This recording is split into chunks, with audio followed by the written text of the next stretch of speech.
누가복음 22장 21절에서 23절 제가 읽겠습니다. 그러나 보라, 나를 파는 자의 손이 나와 함께 상위에 있도다. 인자는 이미 작정된 대로 가거니와 그를 파는 그 사람에게는 화가 있으리로다 하시니 그들이 서로 묻되 우리 중에서 이 일을 행할 자가 누구일까 하더라. 아멘. 오늘 본문의 말씀 바로 직전에는 여러분들이 22장 20절에 있는 것처럼 예수님이 주의 성찬을 제정하시는 말씀이었습니다. 그리고 이 주의 성찬을 제정하고 이 주의 성찬을 제정하셨을 때 이 주의 성찬에 참여한 자가 12 제자가 있었는데, 사도가 있었는데 그 중에 가룟 유다도 포함되어 있습니다. 그리고 분명히 주의 성찬을 이와 같이 12 사도들에게 나눠주고 축복하셨는데, 사실 본문의 말씀의 내용은 예수님이 가슴이 아픈 사건들의 시리즈로 계속 연속이 됩니다. 그래서 20절에 주의 성찬을 제정하시고 21절에서 오늘 23절까지에는 가룟 유다에 대한 내용이고요.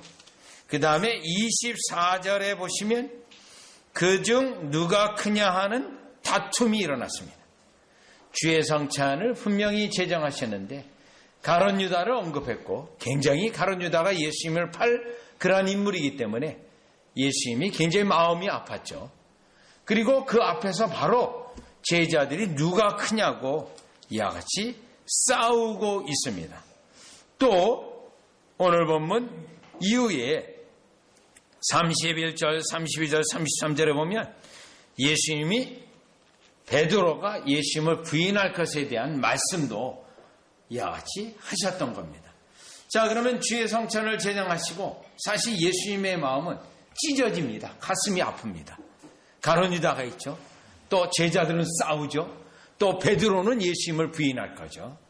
자, 이러한 상황 가운데 오늘 이 본문이 가룟 유다에 대한 구체적으로 예수님이 말씀하심을 통하여 오늘 이 가룟 유다는 신구약 성경 전체를 통틀어서 그리스도에게 은혜를 받고 은사를 받고 심지어 사도까지 이르렀으나 결국 그리스도를 배반하는, 믿음을 배반하는 대표적인 표상의 인물로 오늘 예수님이 이 말씀을 하셨고, 이 말씀은 오늘도 우리에게 경고의 말씀으로서 우리가 그리스도를 결코 배반하지 않도록 우리 자신을 돌아보고 우리 자신의 연약함을 주님께 인정하고 주님을 끝까지 붙잡아야 된다고 하는 그 말씀에 해당이 되어지는 것입니다.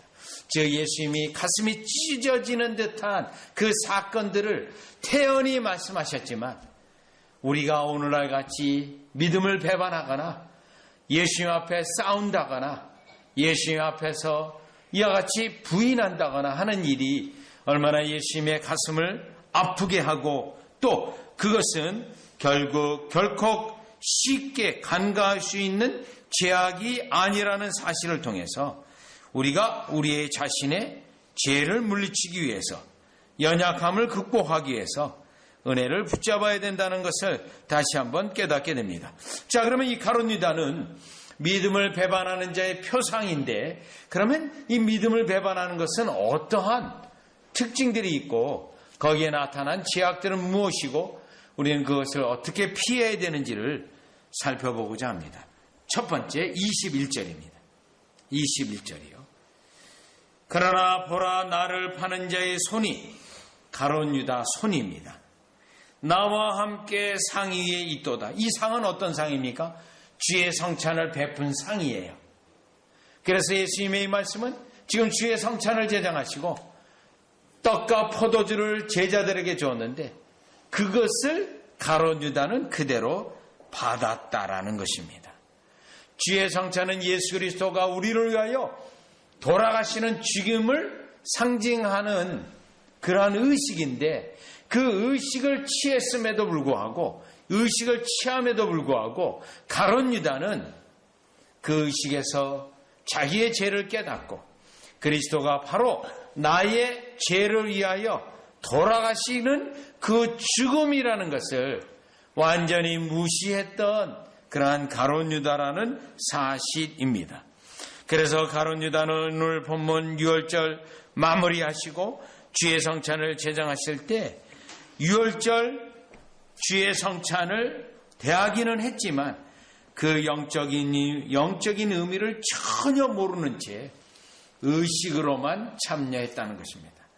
가룟 유다는 믿음이 없이 이와 같이 예수님과 함께 있었던 것들은 다만 위선적이요 형식적인 것뿐이고 주의 성찬에 참여했지만 그에게는 아무런 영적인 의미가 없는 그냥 의미 없는 의식이었다라는 것입니다.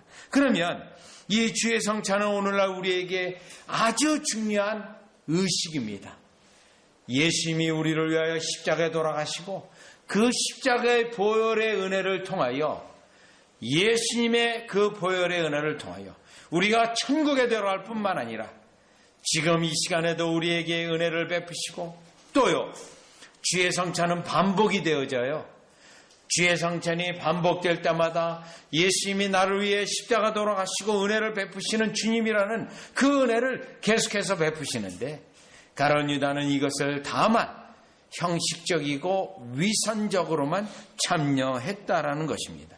그러면 이것에 대하여 사도 바울은 어떻게 성경에서 말하고 있냐면 고린도전서 11장 23절에서 30절에 설명되고 있습니다. 주께서 우리에게 은혜를 주시려고 베푸신 제정하신 성찬인데 가룟 유다에게는 아무 의미가 없습니다. 그에게는 다만 의식에 참여했던 것뿐입니다. 마치 오늘날 믿음이 없이 예배에 참석하는 것과 똑같습니다. 또 하나님을 찬양하는 마음 없이 그냥 예배에 의식적으로 참여한 것과 똑같은데 그것은 하나님이 받으시는 것도 아니고 본인에게 어떤 영적 유익이 있는 것도 아닙니다. 바로 그와 같은 의식에 참여한 것으로만 끝난 것인데요. 고린도전서 11장 23절에 보시면 주의 성찬에 대한 내용이에요.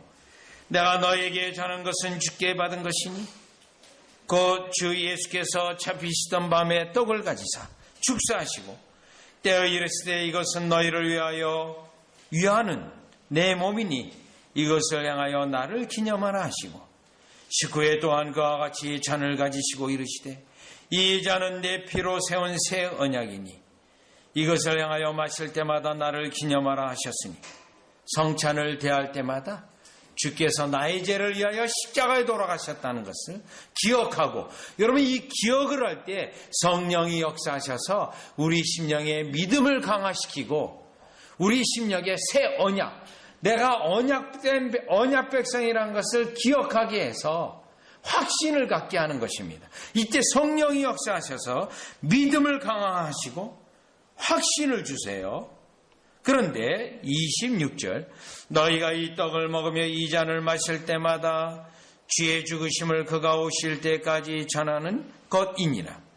그러므로 누구든지 주의 떡이나 잔을 합당하지 않게 먹고 마시는 자는 주의 몸과 피에 대하여 죄를 짓는 것이라. 요겁니다. 27절이요. 가룟 유다가 첫 번째 인물이에요. 주의 성찬을 제정하시고 그것을 통하여 주님께서 은혜를 반복적으로 주시려고 의식으로 정하셨는데 이것을 형식적으로 위선적으로 참여한 그에게는 은혜를 받는 것이 아니라 죄를 짓는 것이 됩니다.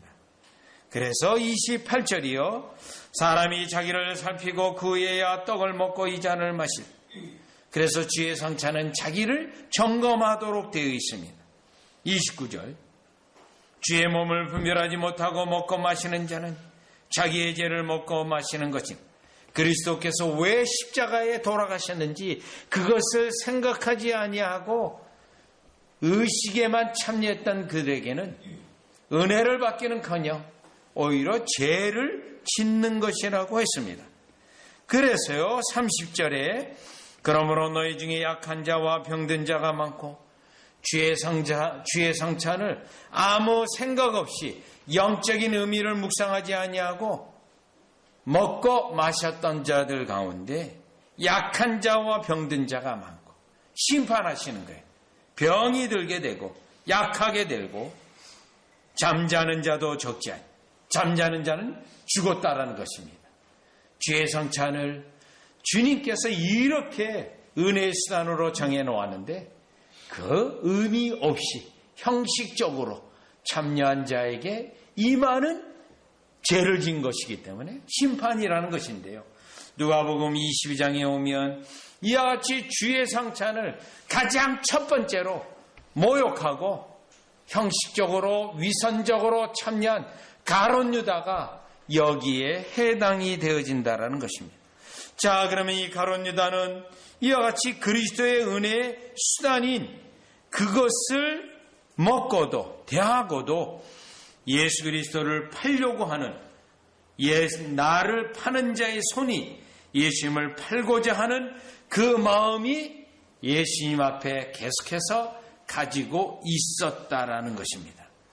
따라서 그리스도에게 가장 가까이서 배우고 말씀을 듣고 은혜를 받고 은사를 받고 누구보다 그리스도에 대하여 잘 깨닫고 믿을 수 있는 위치에 있는 사람이 이와 같이 그리스도를 배반하고 그리스도를 파는 위치에 있었다는 주의 성찬을 모독했던 가룟 유다가 바로 예수님의 성찬 이후에 첫 번째 사건으로 언급된 것은 여전히 예수 그리스도를 믿는 자들 가운데 주님이 정하신 이 은혜의 수단들을 의미 없이 형식적으로 위선적으로 대하는 자의 표상이 가룟 유다이기 때문에 우리는 우리의 마음의 심령을 살피고 나는 예배를 드릴 때 그리스도의 보혈의 은혜로 아버지에게 나아가는 것, 이러한 모든 것들을 삼가 살펴서 그냥 형식적이고 위선적인 예배가 아니라 하나님께 전심으로 드리는 예배가 되어야 된다는 사실을 우리는 깨닫게 됩니다. 즉 예수님을 믿고 예수님을 따른다고 하지만 이와 같이 영적인 진정한 의미를 모르고 그냥 의식적으로 형식적으로 믿는 자들에게 대하여 가룟 유다는 가장 강력한 경고가 된다라는 사실입니다. 여러분, 오늘날 이 시대에 많은 복음주의 교회들이 있고 예배를 드리는 교회들이 많이 있습니다. 그런데 정작 신령과 진정으로 하나님의 말씀의 은혜 가운데, 보혈의 은혜 가운데, 성령의 역사 가운데 진정으로 우리의 심령을 하나님 앞에 전심으로 드리는 예배가 과연 얼마나 있겠냐고 생각할 때 우리는 가룟 유다의 이 사건을 보면서 신령과 진정으로 그리스도의 보혈의 은혜를 높이는 저와 여러분이 되어지시기를 주 예수 그리스도 이름으로 축원합니다. 자, 그러면 이제 22절로 오셔서 두 번째, 가룟 유다는 가장 은혜의 수단 가운데 있었고 가장 예수님의 가르침을 가까이 들었던 그가 예수님을 파는 그러한 인물이 되었습니다. 두 번째는요, 22절이요. 인자는 이미 작정된 대로 가거니와. 자, 이 부분은 무엇을 의미냐면 지금 가룟 유다가 예수님을 배반하여 팔려고 합니다. 그것을 예수님은 다 알고 계십니다. 그런데 가룟 유다로 하여금 이 일을 하라고 허용하셨습니다. 그래, 나를 팔아라, 이거예요. 그럼 왜 예수님이 이걸 허용했냐면 아버지가 아들로 말미암아 십자가의 죽음을 원했기 때문에 아버지의 뜻에 따라 이 가룟 유다가 악행하는 것을, 예수님 자신에게 가장 나쁜 배반하는 일을 허용하시는 겁니다. 왜냐하면 22절에 인자는 이미 작정된 대로 가거니와, 아버지와 아들이 약속을 해놨습니다. 언약을 맺었습니다. 특별히 이사야서 53장 10절에 보면 여호와가 아들로, 종으로 죽음을 당하고 여호와의 선택한 백성에게 구원이 있게 하기 위하여 이 방법을 정해놨는데, 이 방식을 정해놨는데 아들이 그것을 그대로 받아들인 겁니다. 그렇기 때문에 아들이 가룟 유다가 하는 그 일을 그대로 다 알고 있지만 하라고 허용하고 있습니다. 그런데 다시 22절 보세요. 그를 파는 그 사람에게는, 인자를 파는, 여러분 여기 인자라고 언급된 것은, 이 인자는 심판주를 말합니다. 심판. 예수님이 특별히 자신을 인자라고 말할 때 마가복음 2장에는 죄를 용서하시는 분, 마가복음 14장에서는 심판주를 말할 때 인자라고 말합니다. 즉 인자라고 말을 탐을 통해서 예수님을 팔았던 그 가룟 유대에게 심판이 있다는 거예요. 예수님이 인자로서 반드시 심판하겠다는 거예요. 그러면 그 사람에게는 화가 있으리로다 하시니, 예수님은 이 사건 가룟 유다의 이 일을 허용하시지만, 허용했다고 그가 죄가 없는 것이 아니라 죄가 지극히 크기 때문에 화가 미치게 될 것이고 그를 심판하시겠다라는 것입니다. 여러분 여기서 우리가 깨달아야 될 내용이 있습니다. 때때로 우리가 죄악을 범하고 또 악을 행하고 또 주님 앞에 많은 잘못들을 하게 됩니다. 그런데 우리에게는 어떤 하나님이 즉각적으로 심판하는 일들이 일어나지는 않습니다. 그때 우리는 착각할 수 있습니다. 이와 같이 악을 행하고 잘못된 일을 해도 아무 일 없구나, 괜찮구나, 그렇게 생각하면 안 됩니다. 때때로 하나님이 이것을 허용하시고 허용한 것으로 끝나는 게 아니고요, 허용한 이후에 그 죄악을 그대로 짓게 해서 그 죄악이 분량이 쌓여지게 되면 두 번 다시 돌이킬 수 없는 심판이 있다라는 사실을 이 가룟 유다를 통해서 우리에게 지금 분명히 증거하고 있는 것입니다. 여러분 이 원리는 로마서 1장에 한번 가보시면요, 로마서 1장입니다. 로마서 1장. 그래서 가룟 유다로 하여금 예수님을 파는 일을 왜 하나님은 막지 않으셨나요? 예수님은 전능하신 인자로서 너의 꿍꿍이를 다 알고 있다. 너가 무슨 음모를 꾸미려고 하는지 알고 있다. 그것을 제자들 앞에 말해야 해서 나머지 11명의 제자가 가룟 유다를 억제하고 막을 수도 있습니다. 그런데 예수님은 그대로 가룟 유다가 이 일을 하는 것을 내버려 두었습니다.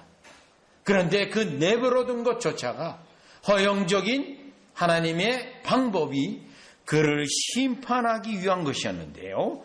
자, 로마서 1장 26절에 보시면, 로마서 1장 26절이에요. 이 때문에 하나님께서 그들을 부끄러운 욕심에 내버려 두셨으니, 부끄러운 욕심을 하도록 내버려 뒀습니다. 내버려 뒀어요. 곧 그들의 여자들도 순리대로 쓸 것을 바꾸어 영리로 쓰며, 27절이요. 그와 같이 남자들도 순리로 여자 쓰기를 버리고 서로 향하여 음욕이 부릴 듯 하매, 요겁니다. 오늘날 소위 말하는 동성애입니다. 동성애 하도록 그대로 내버려 뒀습니다. 소돔과 고모라가 동성애로 크게 유행했던 도시입니다. 내버려 뒀습니다. 왜 내버려 뒀었을까요? 왜요? 26절 또 보세요. 27절에 보면 보응하기 위한 겁니다. 부끄러운 일을 향하여 그들의 그릇 때문에 상당한 보응하기 위해서, 심판하기 위해서 내버려 뒀다는 겁니다. 가룟 유다가 그 일을 하도록 우리 주님이 내버려 두신 것은 가룟 유다로 하여금 그 일에 대한 하나님의 강력한 심판을 받게 하기 위했다는 것입니다. 또 28절이에요. 로마서 1장 28절. 또한 그들의 마음에 하나님 두기를 싫어하며 하나님께서 그들을 그 상실한 마음대로 내버려 두사, 요거요. 내버려 두사. 그 악한 일을 하도록 그냥 두셨습니다. 왜 그러셨을까요?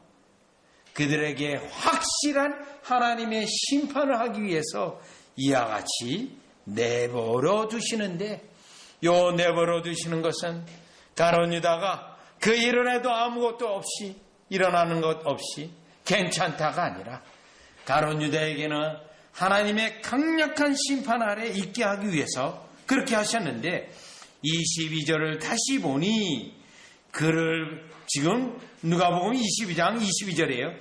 그를 파는 그 사람에게는 화가 있으리로다. 화가 있게 하기 위하여 내버려 두신 것입니다. 이 원리는 하나님께서 때때로 이스라엘을 심판하시고 이스라엘로 하나님 앞에 온전히 깨닫게 하기 위하여 하시는 방식인데, 이스라엘 백성이 죄악을 저지를 때, 우상 숭배를 할 때 내버려 뒀습니다. 그리고 죄악이 우상 숭배가 쌓였을 때 아수르 군대를 일으켜서 이 유다와 이스라엘을 무너뜨렸습니다.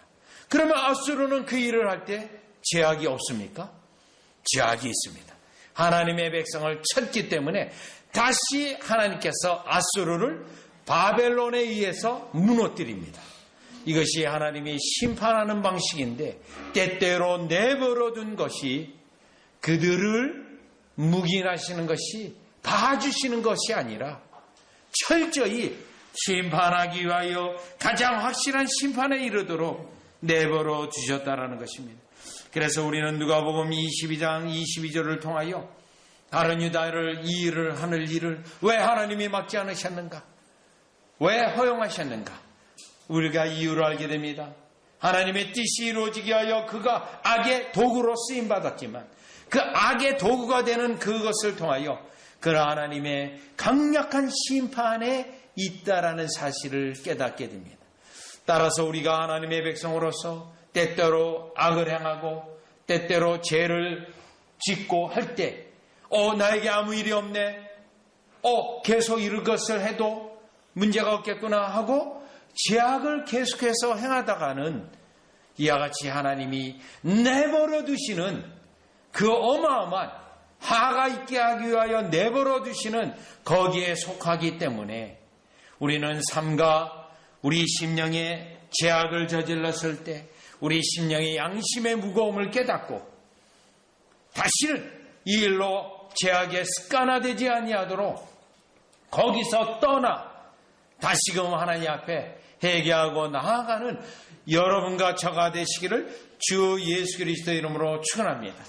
왜냐하면 악한 자들은 죄를 범하여도 아무 문제가 없겠다는 것 때문에 오히려 하나님을 무시하고 자기 중심으로 자기의 목적을 향하여 살아가고 있는 수많은 세상 사람들을 보게 되는데, 우리는 오히려 그것들을 통하여 하나님의 심판이 엄중한 것을 깨달아 이와 같이 죄에 우리 자신을 방임하지 아니하는 저와 여러분이 되시기를 주 예수 그리스도 이름으로 축원합니다.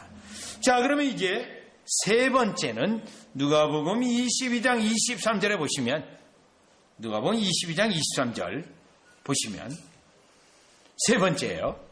그들이 서로 묻되 우리 중에서 이 일을 행할 자가 누구일까 하더라. 예수님이 팔자가 지금 12명 가운데 있습니다. 분명해요. 지금 내 상에 있었다. 상에 있다. 분명히 있어요. 이때 제자들이 서로 묻되 우리 중에서 이 일을 행할 자가 누구일까 하더라. 제자들이 서로 누가 이런 일을 하겠는가라고 의논하고 묻습니다. 아마도 베드로가 요한에게 너가 이 일을 하느냐? 너는 이 일을 하느냐? 그렇게 의논이 되어진 상황입니다. 그러면 이 상황에서 가장 이 일에 해당되는 사람이 누굽니까? 가룟 유다입니다. 가룟 유다에는 어떨까요? 지금 제자들이 누가 이 일을 할 거야? 막 얘기할 때 가룟 유다는 여러분 어떻습니까? 분명히 자기가 이 일을 할 건데요. 가룟 유다는 이미 이 모습에서 양심이 굳어졌으며 전혀 이 예수님의 경고에도 이 일을 계속하는데, 여러분 이 부분은 마태복음 26장을 가보면 보다 더 구체적으로 이 사건이 서술되어 있습니다. 마태복음 26장 21절을 보면 같은 사건의 내용인데, 누가복음에서는 제자들이 서로 누가 이 일을 하느냐라고 묻는 것으로 끝났어요. 그런데 마태복음에서는 이 서로 묻고 할 때 가룟 유다의 모습이 더 자세히 설명되어 있어요. 21절이요. 26장. 그들이 먹을 때 이르시되 내가 진실로 너희에게로 오노니 너희 중에 한 사람이 나를 팔리라 하시니 그들이 몹시 근심하여 각각 여짜오되 주여 나는 아니지요. 서로 묻는 거예요. 주여 나는 아니지요. 대답하여 이르시되 나와 함께 그릇에 손을 넣는 그가 나를 팔리라. 인자는 자기에 대하여 기록된 대로 가거니와 인자를 파는 그 사람에게는 화가 있으리로다. 지금 누가복음 22장 22절에 있는 내용이에요. 그 사람은 차라리 태어나지 아니하였더라면 제게 좋을 뻔하였느니라. 25절입니다.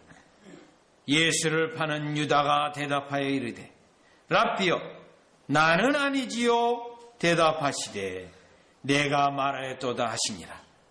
이 본문을 보니 누가 이 일을 할 건가 할 때 가룟 유다는 분명히 말했습니다. 자기 입으로 말했습니다. 나는 아니지요.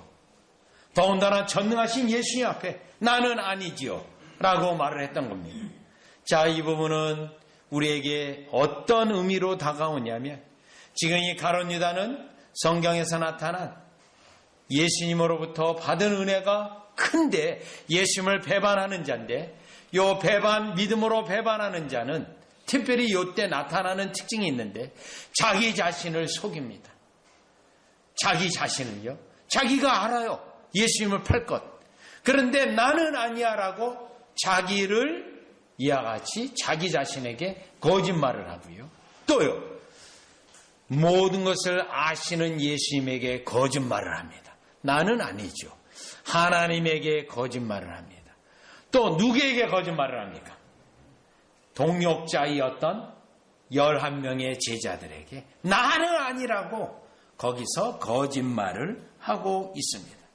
이렇게 거짓말하는 이유는 여러분 누가복음 22장 3절에 보시면 다시 누가복음 22장 3절에 오시면 열둘 중에 하나인 가룟이니라 부르는 유다에게 사단이 들어가니 사단이요. 마귀가 역사함으로 거짓말을 하는데 자기 자신에게도 거짓말을 하고 예수님에게도 거짓말을 하고 가까이 있는 자기의 친구들, 제자들에게도 거짓말을 하고 있습니다. 이것이 위선자의 특징이요. 믿음을 배반하는 자의 특징입니다. 삼중적 거짓말이에요. 자기 자신에게도 거짓말, 하나님에게도 거짓말, 사람에게도 거짓말입니다. 이때는 이미 양심이 굳어져서 거짓말을 서스럼 없이 하고 또요 그 악한 일을 서스럼 없이 하게 됩니다. 그러면 이러한 특징까지 나가게 되면 그리스도를 배반하는 가룟 유다는 이미 마귀에게 속한 자요. 마귀의 일을 하는 자가 됩니다. 요한복음 8장 44절에 있는 것처럼 마귀는 처음부터 거짓말하는 자요. 이와 같이 거짓말의 도구가 되어지고 사람을 속이고 하나님을 속이고 자기 자신을 속이고 있기 때문입니다. 그러면 그리스도를 배반하는 믿음의 배반자들은 이런 특징을 있는데 그렇다면 진정한 신자는 이 부분에서 어떻게 차이가 날까요? 진정한 신자는 여러분 다 같이 구약성경 시편 51편 10절을 가보면 다윗의 회개기도가 들어가 있습니다. 여러분 이 다윗의 회개기도는 특별히 다윗이 우리아의 아내 밧세바를 취한 그 사건에 대한 회개기도입니다. 여러분 그때 이 다윗은 어떠한 심령으로 그 죄를 저질렀습니까? 분명히 우리아의 아내를 취한 죄를 저질렀고 또 두 번째는요. 죄가 거기 종합선물 세트로 나와요. 죄가. 그 다음에는요. 우리아를 죽이는 죄를 범했어요. 그것도 거짓말로요. 협박해가지고요. 그 다음에요. 두 개의 죄로 끝나는 게 아니에요.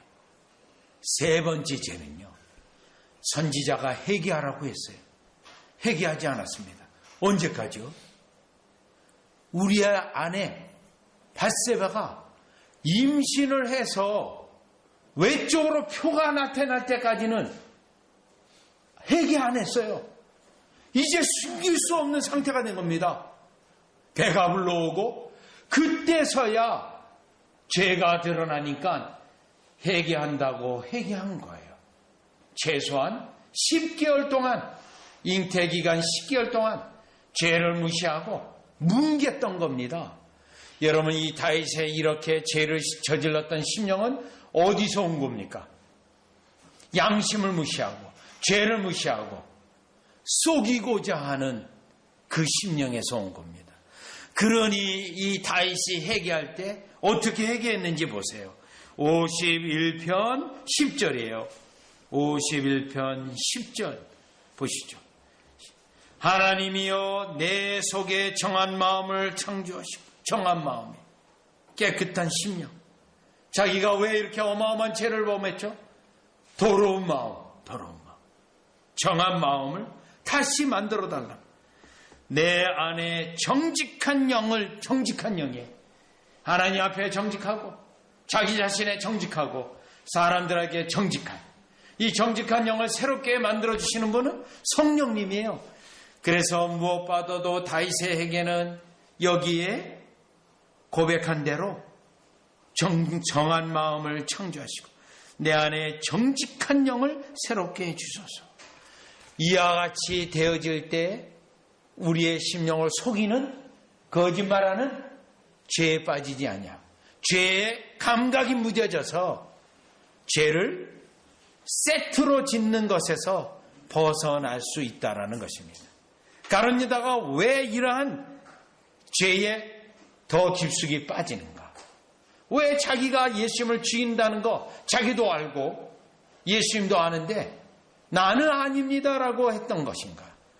그 심령에 이와 같이 정직한 심령을 완전히 죽여버리고 마귀의 거짓말하는 것에 사로잡혀서 거짓말을 했다는 이 사실이 오늘날 우리에게 진정한 신자로서, 하나님의 백성으로서 정직한 심령으로, 깨끗한 심령으로 주님 앞에 나아가는 것이 얼마나 우리에게 죄의 사슬을 끊어버리는 그 일에 중요한 것이라는 것을 깨닫게 되어져서 오늘 이 가룟 유다의 사건은 예수님에게 뼈아픈 그러한 사건임에도 불구하고 이 사건의 내용이 말씀이 기록되어져서 믿음을 배반하는 자의 표상, 가룟 유다에게 나타난 세 가지 특징, 우리가 철저히 깨달아서 이와 같이 의식적인 신앙생활이 아니고 위선적인 신앙생활이 아니고 또 분명히 주님의 경고에 대하여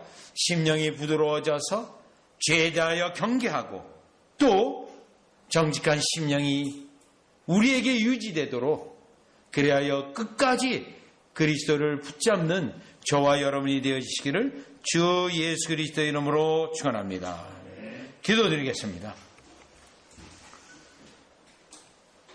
하나님 아버지, 가룟 유다의 사건은 마태복음 또 누가복음, 요한복음, 다시 사도행전 1장에 또 기록이 되었습니다.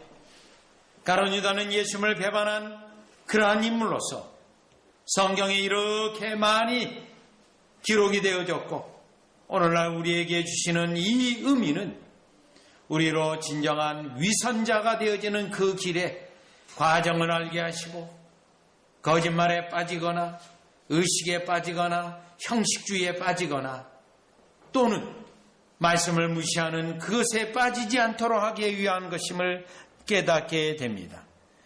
우리의 이 말씀을 통하여 심령이 늘 부드러워 오직 정한 마음과 정직한 심령을 유지하는 성령의 역사로 유지되는 우리 되게 하여 주셔서 끝까지 그리스도를 의지하고 붙잡는 우리로 복되게 하여 주시옵소서.